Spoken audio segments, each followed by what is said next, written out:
Olá você, tudo bem? Estamos iniciando mais uma edição do programa Direito em Foco, programa produzido pelo Sindicato dos Advogados do Estado do Paraná e em mais uma edição pelo Super Canal 13, o canal 13.2. E você, querido, querida, bem-vindo, bem-vinda, a partir de agora com notícias, informações e muito mais nesta semana de Direito em Foco. Bom, para hoje a mensagem super bacana, viu? Nada pode derrotar aquele que nasceu para vencer. Acredite. Doutor Boi. Boa, nasceu para vencer, vai à luta, meu filho. E não se deixe levar pelos primeiros nãos, né? Não. Pelos primeiros desacertos. O Donald Trump, que quer ser novamente presidente dos Estados Unidos, já faliu 7 vezes. 7 vezes já faliu lá nos Estados Unidos. Ainda assim. E ainda assim tornou presidente dos Estados Unidos e ainda é milionário. E ainda é milionário. Interessante que o cara quebra 7 vezes e ainda é milionário. Bem milionário. Muito hotel. Muito dinheiro, muito dinheiro. Organização Trump para tudo quanto é lado e ainda quer ser presidente novamente. Então é o estímulo para você. Não desista na primeira. Jamais. No programa de hoje você vai saber, hein? Acusado de ataque em creche é condenado a 220 anos de prisão. Agora o senhor vai se assustar, doutor Vitor. Você em casa vai se assustar agora. Diga. Atenção para a frase. Que merda de diferença faz? Aí, não. Quem falou isso aí? Quem falou isso foi uma juíza, falou para uma advogada em audiência, doutor. Não é possível. Falou, deu que nós vamos contar Vamos lá. essa história aqui. E ainda, homem é condenado por transportar 812 garrafas de vinho argentino. E pode? Isso pode, Arnaldo? Não pode. Não leu o regulamento. Cadê a nota? Não está no regulamento. Não está no regulamento. 812 garrafas de vinho da Argentina. Ô, vinho bom. É bom, mas não pode ser assim não, gente. Pode. Bom, vamos trazer também para você aqui o programa em loco, que é o programa com a doutora Janaína Chiaradia, ainda a economia brasileira com o Matheus Tal, o direito imobiliário com a doutora Débora de Castro da Rocha. Vamos entrevistar, quer dizer, o doutor Vitor vai entrevistar hoje a Isabela Siqueira, é isso mesmo, doutor? Doutora Isabela Siqueira, minha colega, que vai falar, você que quer tirar cidadania portuguesa, italiana, americana, a doutora é especialista nessa área. Não perca a entrevista, doutora Isabel Siqueira. Eu sou Claudinei Santos, diretor do programa, apresentador do programa, junto comigo na produção, meu querido Eduardo Benardi e também o Ney Daniel. Ao meu lado, o doutor Vitor Hugo Loureiro, que é o presidente do sindicato, advogado, e vai comentar as notícias que nós vamos trazer para vocês hoje. Aqui do lado tem um QR Code, esse QR Code é exatamente um caminho para você chegar até o nosso WhatsApp. Mas se prefere o número 419-9658-6981 e comentar as notícias do programa, trazer para a gente alguma crítica, alguma sugestão, alguma pauta que você queira, fique à vontade, doutor Vitor Hugo Loureiro. Muito bem, informe, mande o salve. Olha, estou assistindo aqui de tal cidade, do bairro aqui em Curitiba, que nós estamos transmitindo aqui para 20 cidades em volta da região metropolitana de Curitiba, mais dos Campos Gerais, Ponta Grossa. Então gostaríamos de saber aonde você está assistindo, qual horário, porque o nosso programa ele vai ao ar pelo canal 13.2 todas as quartas-feiras, 19 horas. Mas ele aqui no Super Canal 13, no canal Profissões, ele entra num chamado rotativo. Isso. Então ele passa pelo menos uma vez por dia durante uma semana. Então você pode assistir em outros horários que não seja a quarta-feira, 19 horas, que a gente chama o dia e horário de estreia do programa. Tá bom, gente? Exatamente, que é o dia que a gente tem certeza que vai ser nesse horário. Os outros serão rotativos. Os outros é rotativo. Bom, doutor Vitor Hugo Loureiro, vamos começar o programa com polêmica? Polêmica. Polêmica. Vamos lá. Diz a juíza para uma advogada em uma audiência: que merda de diferença faz, doutor Vitor Hugo? O que é isso, hein? Não sei, vamos ver. Ney, me ajuda aqui só um pouquinho. Aqui, ó. Aí, vamos lá. O que aconteceu? Vamos lá. Durante uma audiência virtual realizada nesta semana, a juíza do trabalho, Cleusa Gonçalves Lopes, da 18ª Vara de Goiânia, demonstrou a irritação e proferiu xingamentos após ser questionada por uma advogada sobre a ata. Olha só, o bicho pegou. A advogada apontou um possível erro na ata, ao que a magistrada respondeu: a ata é minha, eu escrevo o que eu quiser, nela, que merda de diferença faz? Eu vou ter que ler de novo. Vou ter que ler de novo. Não, inacreditável. Inacreditável. Vou ler novamente aqui. A ata é minha. A ata é minha. Eu escrevo o que eu quiser nela, né? Que merda de diferença faz? Inacreditável. Continua. Além disso, a juíza ironizou a afirmação da advogada de que as outras testemunhas não teriam recebido o mesmo tratamento. É só levantar a minha parcialidade e eu vou declarar. Como o maior prazer, olha, mas o degladiando mesmo, né? O processo a menos para julgar, um processo a menos para julgar. Ainda mais um banco. Eu vou ter uma alegria enorme. Olha, o juiz já não estava escolhendo o processo que vai julgar. Eu tenho 300 processos por mês e não vai fazer diferença um a mais, um a menos, disse a magistrada. Por fim, a magistrada ainda afirmou odiar audiência virtual, pois todo mundo se acha no direito. Todo mundo se acha, né? Todo mundo acha que é juiz das audiências virtuais, finalizou a juíza brabinha, nervosa, rapaz, né? Desacatando uma colega nossa, advogada, em audiência. É aquela famosa juizite que a gente chama, com todo respeito. Conheço, tenho vários amigos advogados e juízes também, juízas e juízes. Sei que não é a conduta sempre é polida, educada, etc. Por isso que vira uma notícia, está nas redes sociais, porque é gravado, então aparece, né? Não adianta desdizer o que está lá gravado. Está lá gravado, não tem o que fazer. Gravou, está gravado, entendeu? E fica nessa situação. Claro que a OAB vai atuar fortemente nessa situação, vai fazer aquele movimento tradicional de desagravo a esta advogada em frente a esse fórum trabalhista, porque é um desacato, né? A ata é sua, desculpa, excelência, com toda a sapiência, a ata é da audiência como um todo. A ata de redação, o advogado pode requerer constar na ata, pode já solicitar alguma correção, se tem um nome errado, uma palavra errada, um texto errado, para que a ata reproduza exatamente o que aconteceu na audiência. Isso é normal acontecer. Agora, pega um dia que está irritado, né, ou está braba, né, está dizendo que um processo a mais não vai fazer diferença, tem 300 processos para julgar na sua vara, que um a mais de banco também, não quero. Eu acho que está perto da aposentadoria, eu devia aposentar logo aí, porque está nervosa. Está cansado. Não é isso? Umas férias de 6 meses já daria conta. Vamos lá? Vamos para o intervalo? Já voltamos aí. Espera aí, gente.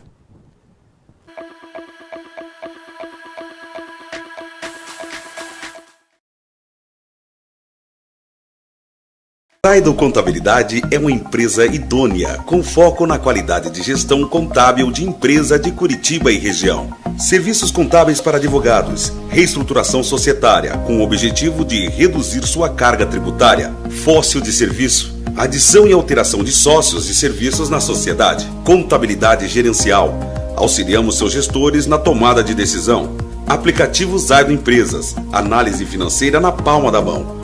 Contabilidade especializada em escritórios jurídicos. Acesse www.zaido.com.br ou ligue 41 3027 9555.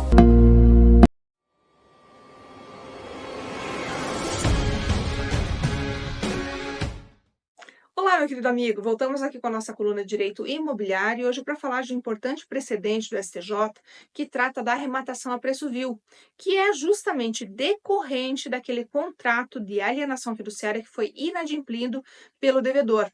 Vejam que essas situações são bastante corriqueiras e justamente foi o que levou o STJ a se debruçar sobre a temática para verificar se o entendimento que diz respeito a não aplicar um preço vil na arrematação também caberia aqui nos contratos de alienação fiduciária. E foi justamente o que prevaleceu, ou seja, o STJ entendeu ali que não caberia esta arrematação a preço vil, porque ele não pode admitir que haja um desprestígio e um desequilíbrio nessa relação jurídica, pois ainda que haja o direito do credor de receber, e isso é inequívoco, né, gente? A partir do momento que o credor ele não vê a satisfação da obrigação que está estabelecida naquele contrato de alienação fiduciária, que é regido, inclusive, pela Lei 9.514, ele tem o direito, sim, né? Mas fato é que ele não pode desrespeitar ali todos os passos que têm os requisitos que estão constando na lei. Então vejam que quando há um inadimplemento, cada banco, né, gente, eu não vou entrar aqui nas minúcias, nos detalhes, porque cada banco se comporta de um jeito, cada instituição financeira tem um modus operandi. Então, quando há um inadimplemento, a instituição financeira ela deve notificar o devedor para que ele purgue a mora dentro de um prazo de 15 dias. Né? Isso é sediço. Se não acontecer, o leilão depois vai ser nulo, tá? Então, ela vai ter que notificar.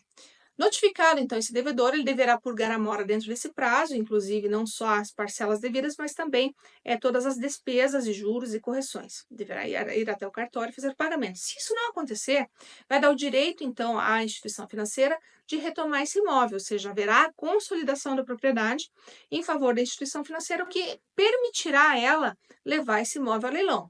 Vejam que, uma vez que ela possa, então, levar o imóvel a leilão, ela deverá obedecer a arrematação, que deverá ocorrer, então, dentro dos padrões que são exigidos, ou seja, eu não posso ter uma arrematação a preço vil, porque a gente sabe que, ainda que haja o direito dela de receber, ela não poderá submeter, então, esse devedor, por exemplo, a ter aí o imóvel vendido por um valor que seja incompatível com o seu valor mínimo, né? Valor mínimo estabelecido na própria lei. Então vejam que a gente está falando aqui de uma situação bastante importante, porque quando o devedor tem esse problema, via de regra, esse imóvel vai ser leiloado, vai ser arrematado para que haja o pagamento da dívida.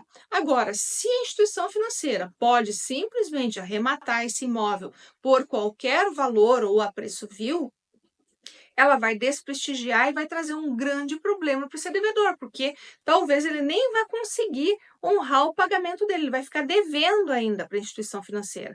Então, o direito da instituição financeira existe, mas claro que deve haver, então, um equilíbrio desses direitos aí, né? Então, ainda que haja esse direito de recuperação do capital, né, com essa possibilidade de arrematação desse bem, fato é que também esse bem deverá ser arrematado por um valor justo.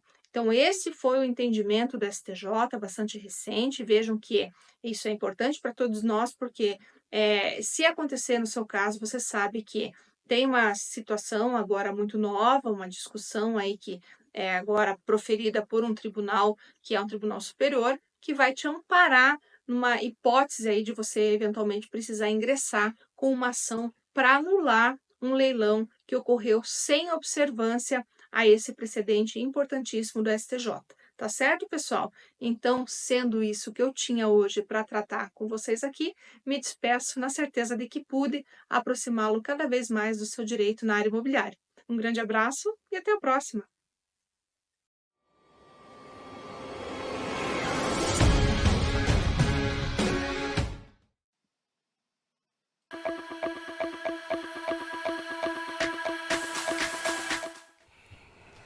Voltamos com o programa Direito em Foco, o programa do Sindicato dos Advogados do Estado do Paraná.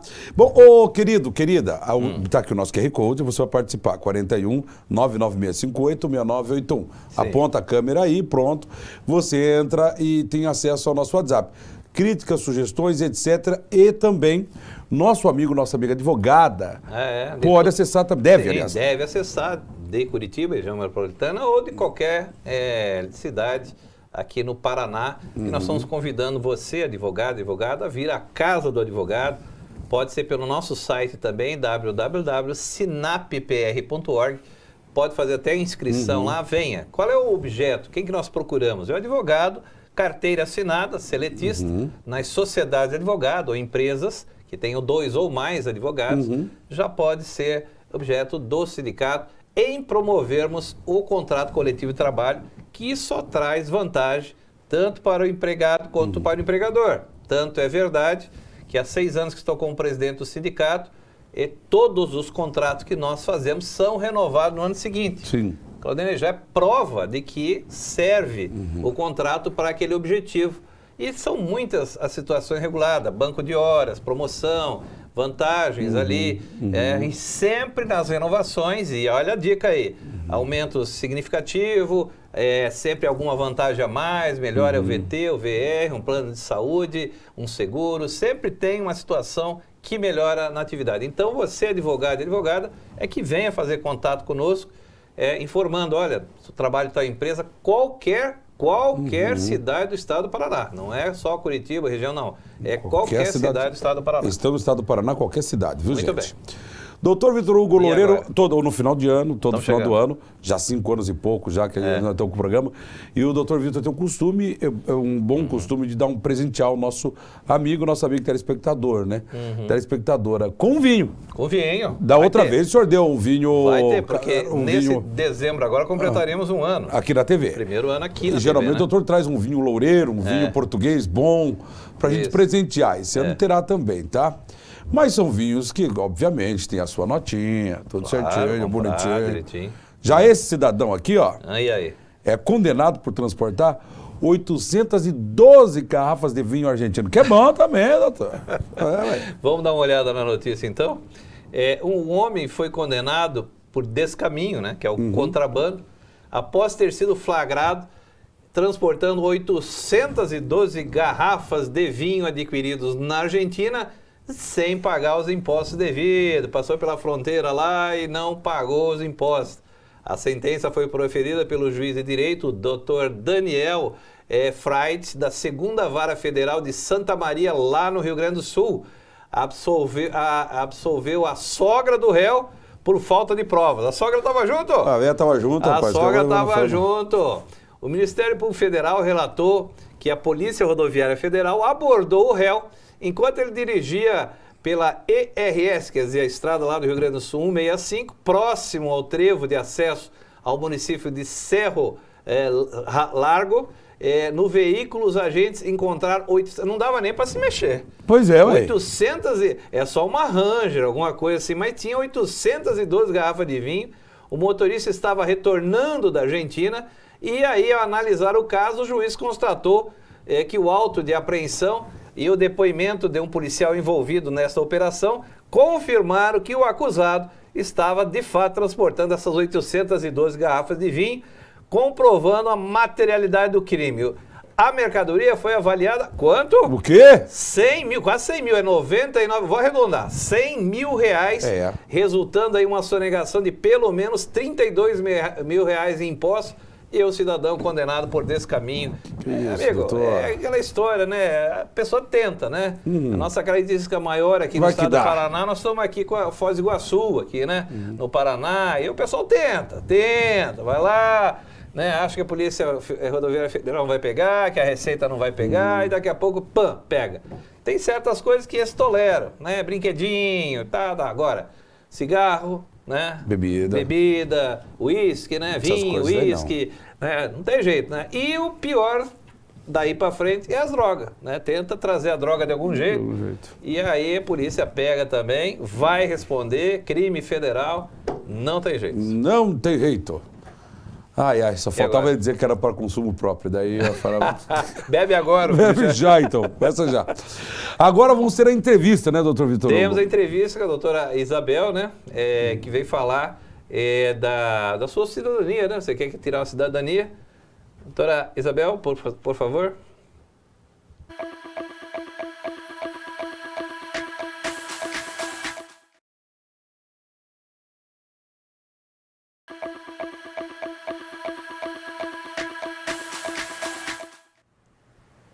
Olá, esse é o programa Direito em Foco, um programa produzido pelo Sindicato dos Advogados do Estado do Paraná. E é aquele momento de entrevista, né? Que vai ao ar, nosso programa vai ao ar todas as quartas-feiras, a partir das 19 horas, nesse canal 13.2, canal Profissão, do super canal 13 da Uninter. E hoje, uma colega de trabalho, uma advogada, a doutora Isabela Siqueira. Tudo bem, doutora? Olá, boa Bem-vinda. tarde, tudo bom? Prazer. Tudo bem. A advogada, ela é especialista em você que quer viver no exterior. Precisa o quê? cidadania. Né? Exatamente. Quais países, doutora? A gente faz cidadania italiana e portuguesa. Portuguesa e italiana. A minha já está sendo encaminhada, o sobrenome é Loureiro. Olha. A minha nora se encarregou, porque quer para o marido dela, que é meu filho, então tem que fazer primeiro para mim, para que ele faça, não é isso? Sucessão, Sim. né? Então resolveram fazer e tudo mais, e logo vai sair a nossa também, né? Que legal. E, assim, o que nós podemos informar quais são, assim, os principais benefícios de ter uma cidadania estrangeira, né? Portugal seria a Comunidade Europeia, Estados Unidos, o próprio Estados Unidos, né? Sim, quando você faz uma cidadania europeia, você tem acesso, italiano ou portuguesa, você tem uma cidadania europeia. Então, você vai ter acesso a qualquer país da União Europeia. Vai poder morar e trabalhar em Portugal, Alemanha. E não só acesso à União Europeia também, mas você vai ter acesso a Estados Unidos, Canadá, Austrália, sem a necessidade de visto. Então, acho que isso é bem importante. Então já com o passaporte da Comunidade Europeia também funciona aos Estados Unidos, né? Canadá, Sim. México, enfim, qualquer país também funciona essa cidadania. É muito difícil conquistar essa cidadania? Vamos começar pela portuguesa. Olha, o primeiro passo para você saber se você tem direito à cidadania é fazer a tua árvore, né? A cidadania portuguesa, ela tem um limite geracional, então por isso que você tem que fazer antes a cidadania para daí depois passar para o seu filho. Então, ela tem esse limite de gerações, por isso que ela é feita por partes. Então tem que encontrar um português na família. Sim, tem que ter um português. Até que geração? Até a segunda geração. Segunda geração. Então seria o meu bisavô. Exato. Não, avô. Avô. Pai, Avô. avô. O meu avô, que é o caso, português, Norival Paes Loureiro, veio de Portugal para o Brasil com 12 anos, né? E aqui fez a vida dele e tudo mais. Então, aí é aquela situação. Meu pai já é falecido, por isso que tal pula, né? Isso, aí você faz diretamente de neto. O processo que a gente consegue ir até neto. Tá. Né? A gente poderia pular o seu pai, porque a gente consegue até a segunda geração. Ok. Mas para passar para o seu filho, aí você tem que fazer o Entendi. processo, você se tornar cidadão português, para depois daí fazer o processo dele direto, de filho direto. Muito bem. E esse processo da cidadania, por exemplo, tem outro também, né? Italiana também, né? Isso, a italiana. Fala um pouco da situação, porque às vezes a pessoa tem português, italiano. Eu, por exemplo, posso caminhar pelas duas, porque a minha mãe é descendência italiana, Morelli, família Morelli. As minhas primas e tias já tiraram cidadania pelo sobrenome de mãe, Morelli, não é? E as diferenças, a portuguesa, a italiana. Bom, a cidadania italiana hoje é a qual a gente tem mais pedidos, porque a cidadania italiana ela não tem limite geracional. Ou seja, se for seu bisavô, seu trisavô, seu tetravô, você consegue entrar com um pedido. Tá. Então, não tem limite geracional. Então nós temos uma questão um pouco mais limitada de gerações Exato, para Portugal e um português. pouco mais elástica Para na a italiana. Tá. Então, acho que esse é o ponto principal ali da italiana. Muita gente acha, devo ter um italiano lá de longa data, né? Um tetravô. O meu caso, quando eu fiz a minha cidadania, eu fiz pelo meu tetravô. Tá. Então, ali eu tenho algumas boas gerações até chegar a mim, né? Muito bem. Então, a cidadania italiana, ela não tem limite de gerações, o que deixa muito mais facilitado o processo. E diferente da portuguesa, que você tem que ir fazendo por pares, né? Primeiro você, para depois o seu filho. A cidadania italiana, a gente consegue dar entrada em grupos. Então, várias pessoas da mesma família ali que descendem daquele italiano, a gente consegue colocar nesse processo. Doutora Isabel Siqueira, a dúvida, assim, qual a vantagem de ter essa segunda cidadania? Porque no primeiro, eu já fiz viagem internacional, é um negócio chamado alfândega, que você chega no país, aquela fila, tem que ficar esperando, boa vontade lá do cidadão, que faz umas perguntas, e tem algumas pessoas, mesmo turistando, que ficam por ali. Exato. Né? Nós temos um exemplo clássico uma sobrinha que resolveu dar uma passeada nos Estados Unidos e ela foi com 14 malas. Né? Só passear Daí, brevemente. na alfândega lá, a entrevistadora perguntou, 14 bags? 14 bags for you? 14 malas para a senhora? Tá. Quanto tempo a senhora vai ficar aqui? 3 meses. Only 3 months? 3 months, 14 bags. Né? Qual hotel que vai ficar? Porque na verdade ela foi convidada por uma amiga. Então não pegou voucher do hotel, né?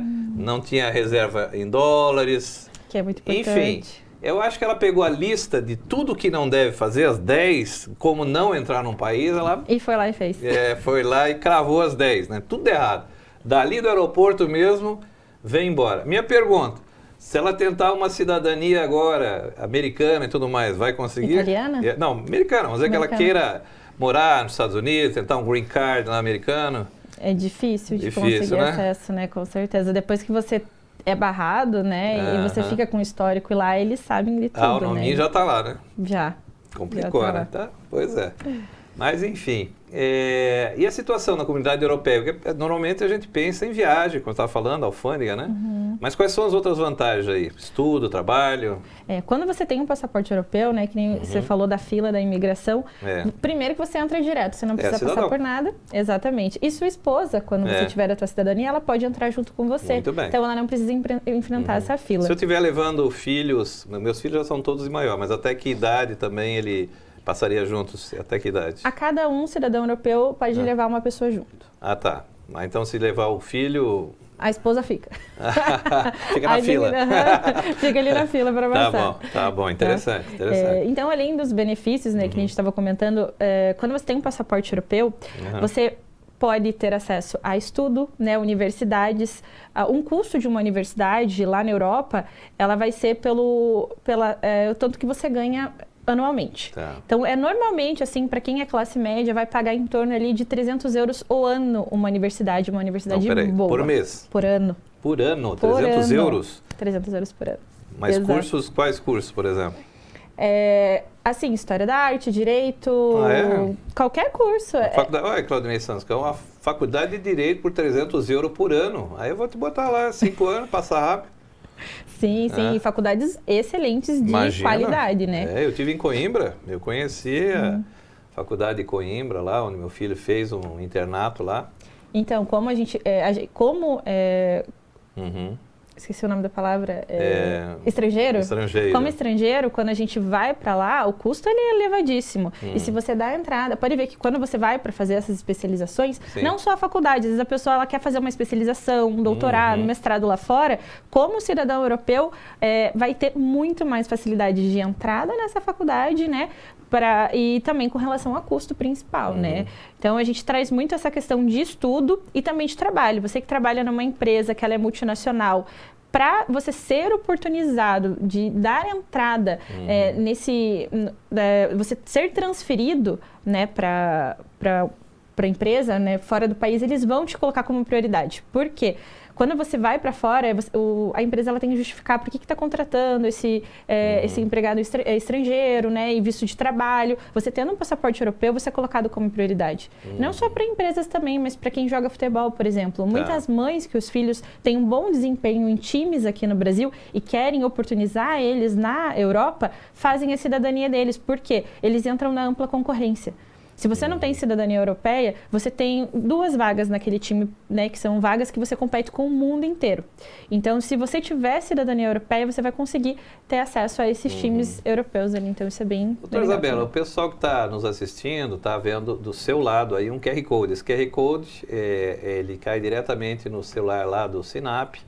E as pessoas que estão interessadas em mais informações, em dúvidas, em perguntas, vão entrar nesse QR Code, fazer essas perguntas ou pedir o contato, né? Então, assim que nós podemos ajudar. Porque muitas dúvidas existem, né? Principalmente em fazer essa questão com uma pessoa, com um profissional, né? Que sabe o que tem que fazer, um preço justo também pelo trabalho, não é?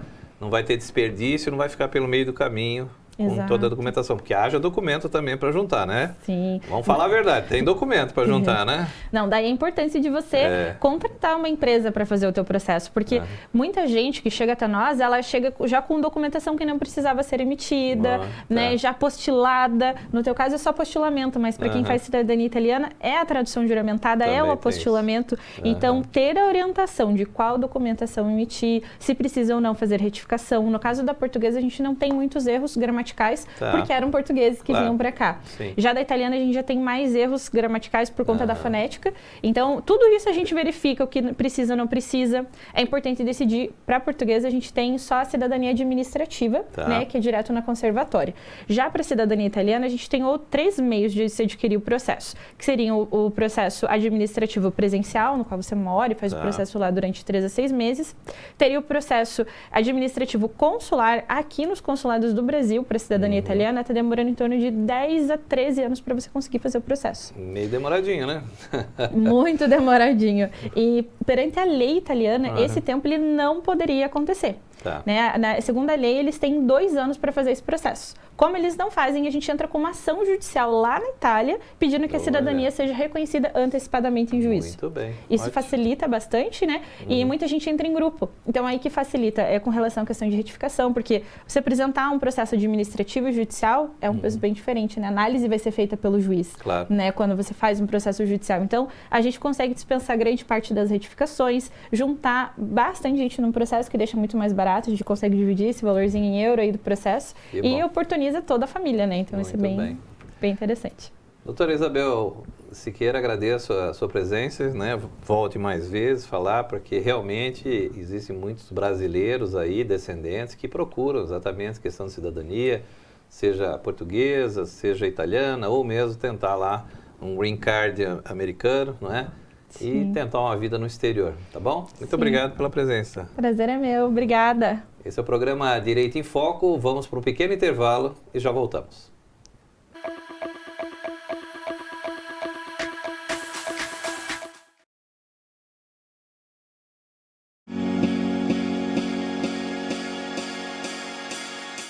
Olá, meu caro amigo telespectador, cá está nos prestigiando mais uma vez em nosso canal sobre a economia. E hoje, para tratarmos acerca do resultado bastante importante que foi divulgado a respeito do nosso PIB, que apresentou um crescimento de 0,8% em relação ao quarto trimestre de 2023, sendo este o resultado para o primeiro trimestre do presente ano de 2024. Tal resultado é bastante importante, levando em consideração que ele mensura o processo de crescimento econômico que ocorre em uma determinada economia nacional, tal qual a nossa, que é a economia brasileira. Tal resultado surpreende, sobretudo, pelo fato de ser além das expectativas que vinham sendo projetadas ali pelos agentes, né, e pelo mercado, especificamente.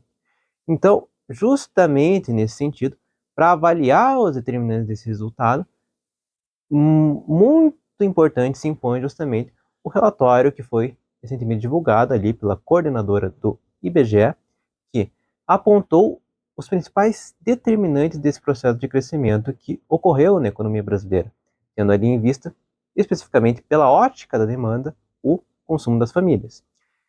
Pense que, a título de exemplificação, o consumo das famílias ele responde a praticamente 60% do PIB pela ótica da demanda.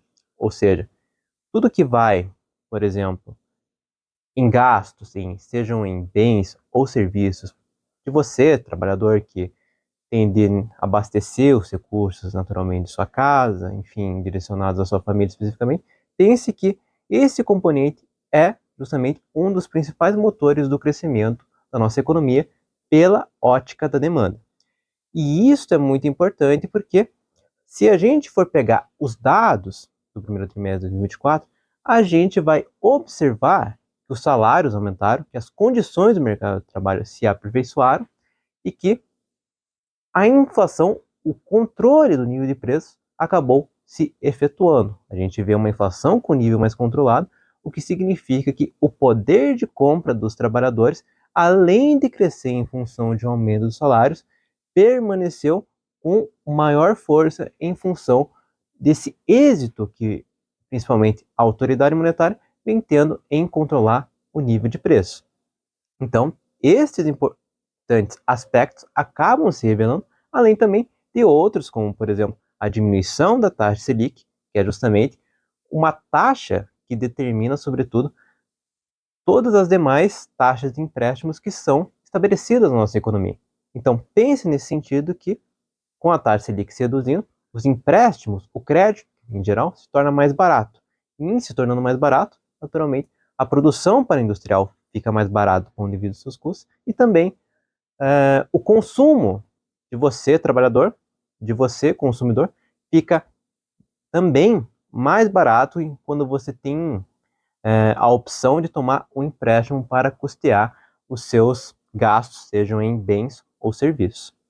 Então, nesse sentido, que acaba se reforçando justamente esse relatório, ou melhor, descrição da coordenadora do IBGE, em sentido de que o crescimento da economia brasileira se deu, sobretudo, com base na demanda interna, ou seja, em função de determinantes que, principalmente, vão em sentido do crescimento do consumo das famílias.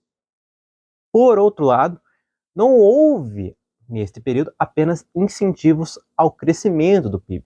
Também houve um desestímulo proveniente de um setor que, em linhas gerais, tende, na realidade, a provocar um estímulo, um aumento no crescimento do PIB. Tal é, especificamente, o setor externo, que, na prática, acabou contribuindo não para o aumento do PIB, mas sim para o seu crescimento não tão robusto. Isto porque, se a gente pegar os dados de exportações e importações, nós veremos que as importações, que são as produções externas, cresceram 6,5%, enquanto as exportações das nossas produções nacionais cresceu apenas 0,2%. O que isso significa em linhas gerais? Significa que, por um lado, o setor externo está desestimulando o crescimento do PIB, seja por exportações estarem crescendo menos, pelo país estar exportando menos, né? Naturalmente são produções nacionais que se veem desestimuladas porque o comércio exterior, ou melhor, o mercado mundial está demandando menos as mercadorias que são produzidas por nós brasileiros, e também, por outro lado, pelo fato das importações ficarem relativamente mais baratas pela questão que sempre tocamos aqui na nossa coluna de economia, que diz respeito ao câmbio. O real acabou se valorizando muito durante esse período. E com o real valorizado, as importações se tornam mais baratas e a competitividade dos produtores brasileiros, dos produtores aqui do país, acaba se tornando menor, justamente em função das produções que são diretamente concorrentes do exterior e que ficam barateadas.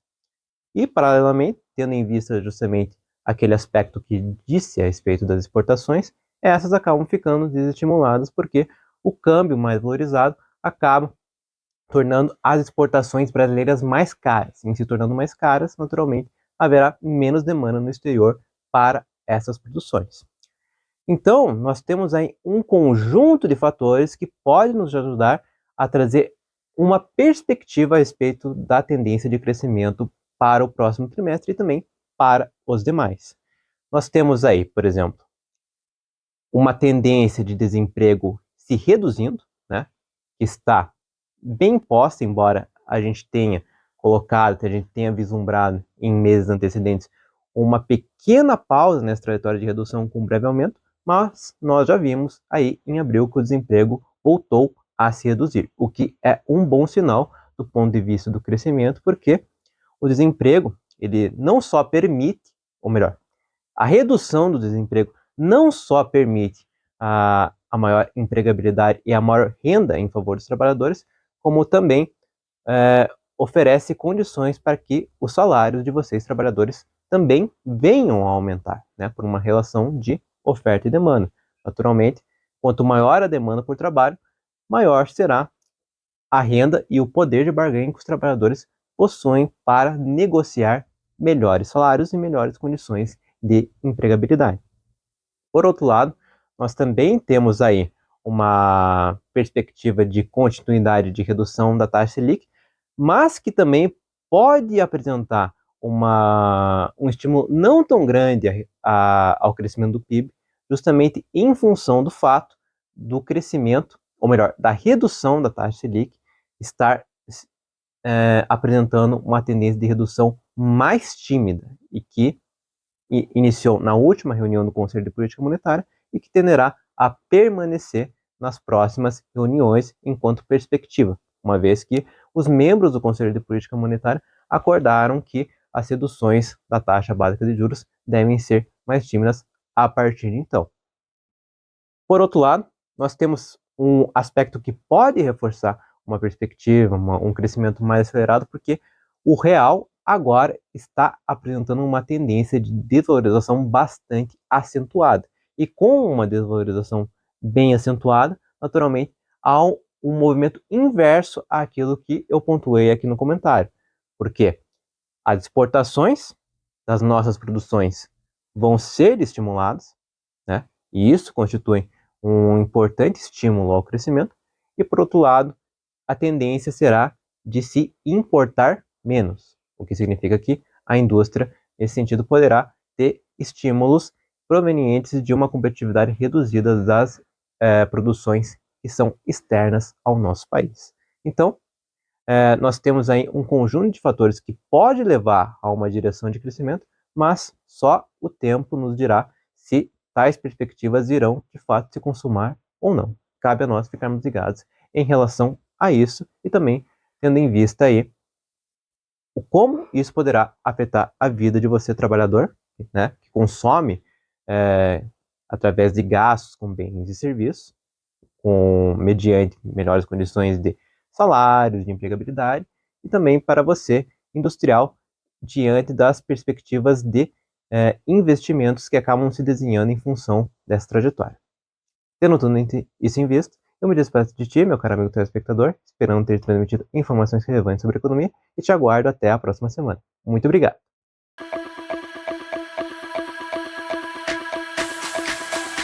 Olá, sou Laércio Pavés Esteves, advogado tributarista, aquela pessoa que trabalha com os tributos. E hoje eu quero falar sobre o imposto de renda da pessoa jurídica e não pessoa física. E quero falar aqui de uma modalidade de tributação, que é o lucro real. Pelo próprio nome, é o lucro que é tirado de uma realidade. E aqui existe uma grande dúvida, assim, um grande questionamento. O que vem a ser renda para uma pessoa jurídica? E o legislador escolheu que a renda, o acréscimo patrimonial que deve ser tributado na pessoa jurídica é o lucro líquido. E o que resume o lucro líquido? Vamos fazer ele numa fórmula assim muito simples. É o total das receitas que a pessoa jurídica tem contra o custo de produção dessa receita. Essa diferença que sobra lá para o empresário, essa é a base de cálculo do imposto. Nós estamos falando só de base de cálculo do imposto de renda, sobre o qual incide as alíquotas. Nós vamos nos prender à base de cálculo. Então, e aí, o lucro real é essa modalidade que tributa o lucro líquido real, apurado lá no sistema. Não é uma presunção, é o valor. E aqui queremos falar assim, qual é o período de apuração do imposto de renda da pessoa jurídica? As pessoas vão falar logo, o imposto de renda é anual. Não é mais assim, não. Veja bem, tem duas modalidades de apuração. Uma apuração trimestral, onde divide o ano em 4 trimestres. Então, vamos lá, tem janeiro, fevereiro e março. Você optou pelo lucro real trimestral. Então, você vai mensurar, você vai apurar desses 3 meses somados, qual foi o lucro líquido auferido nesse período, pelo método de lucro real. Vamos supor que a tua empresa faturou 3 milhões nesse trimestre, no primeiro trimestre. E aí você fala, não, agora eu tenho que tributar. Então, qual é o lucro líquido sobre esses 3 milhões? Foi 200 mil reais. Então, esses 200 mil reais que será a base de cálculo no lucro real do trimestre.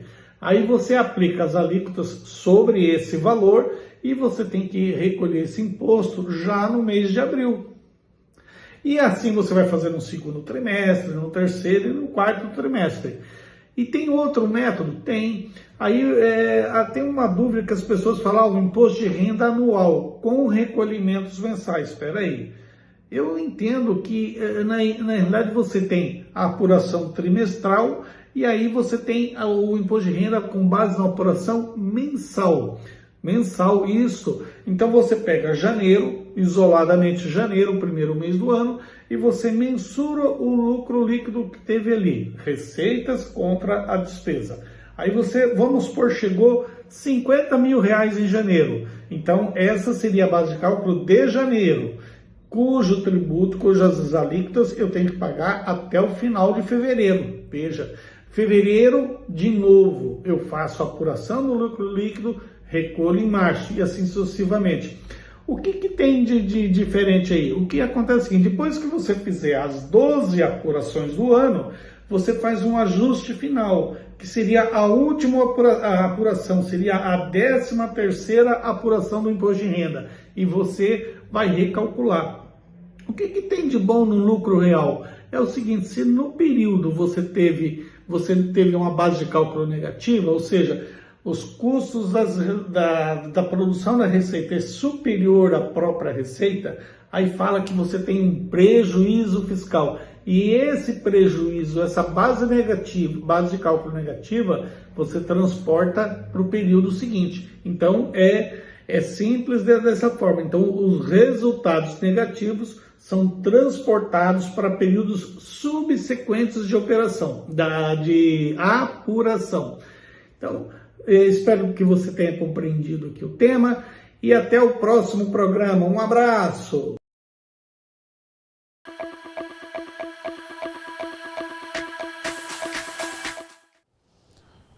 Retornamos agora com o derradeiro bloco do programa Direito em Foco, doutor Vitor Hugo Loureiro. Eu fui chamado a atenção no intervalo aqui pela direção do programa, pela coordenação, porque quando eu chamei a entrevistada, doutora Isabel, eu falei, por favor. E, na verdade, eu sempre falo, por gentileza. É um jargão, a gente já espera isso. Aí, não posso mudar? É por favor, por gentileza? Não, é a mesma coisa, senão tem que ser por gentileza? Não está autorizado. Tá? Fazer o quê? Por gentileza da próxima vez. É o último bloco também, né? É o último bloco também. Tá bom. Faltou o epílogo. Epílogo. Aí, viu só? Epílogo, eu já estou sendo dirigido aqui, são vários aqui no estúdio, tudo fica me olhando, cobrando aqui, né, gente? É no ponto do Dudu, é o Ney acenando. O Ney vendo o que está acontecendo. E vamos lá, gente. Bom, só para lembrar ainda, esse QR Code que você já sabe, mas só para dizer, é o nosso WhatsApp. Entra ali, fale com a gente o que está achando do programa, tira uma foto, grava um vídeo, manda mensagem, fala conosco, né, doutor? É isso aí, vamos lá. A notícia, polêmica, hein? Aí. Polêmica. Acusado de ataque à creche. Não, já foi. Já foi. Não? Não. Eu só dei manchete? Volta. Volta, desculpa. Vai lá, manchete. Pode voltar. A notícia, hein? Acusado de ataque à creche é condenado a 220 anos de prisão, doutor. Claudinei Santos, de vez em quando, eu acho que o diabo sai do inferno e vem pessoalmente fazer o serviço. Porque não é coisa de um ser humano, eu não sei, eu fico em dúvida as faculdades mentais desse cidadão aí. Cidadão não, né? Monstro. O homem acusado de um ataque brutal em uma creche lá em Blumenau, no meu estado de Santa Catarina, foi condenado a 220 anos de prisão. Vou repetir, 220 anos de prisão. O crime que chocou o mundo inteiro, ocorreu em abril do ano passado, 2023, 4 crianças, crianças, foram assassinadas brutalmente e outras 5 ficaram feridas por esse monstro, né? Emocionados, os familiares das vítimas acompanharam o julgamento, que foi cercado de muita proteção, não foi deixado ao público, só parentes das vítimas, até para, tem aquela questão de tumulto, possibilidade de linchamento e tal, né? O júri popular ocorreu 1 ano e 4 meses após o trágico ataque por esse monstro, né? Em votação secreta. A maioria decidiu pela condenação do réu em 220 anos de prisão, em regime, claro que é regime fechado. Vai ficar fechado durante 30 anos, que infelizmente aos 30 anos é o máximo que cumpre uma pena dessa, né? Fazer o quê? Fazer o quê? Se é a determinação legal e tudo mais. Mas é assim, eu acho que esse aqui, ele não mandou emissário. O próprio capeta veio para fazer um negócio desse. A barbaridade. Criança entrou, pulou o muro, olha, o muro é fechado. Eu lembro bem dessa matéria, o muro não é baixo, é alto. Com arma cortante, né? Se não me engano, era uma foice ou uma faca.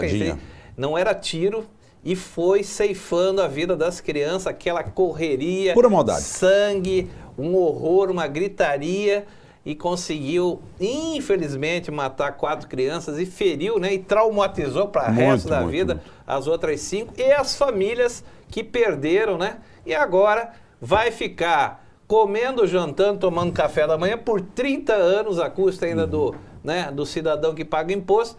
E aí a pergunta, eu gostaria de assistir quando alguém perguntou, o juiz perguntou, por que você fez isso? Eu gostaria de ver a resposta dele.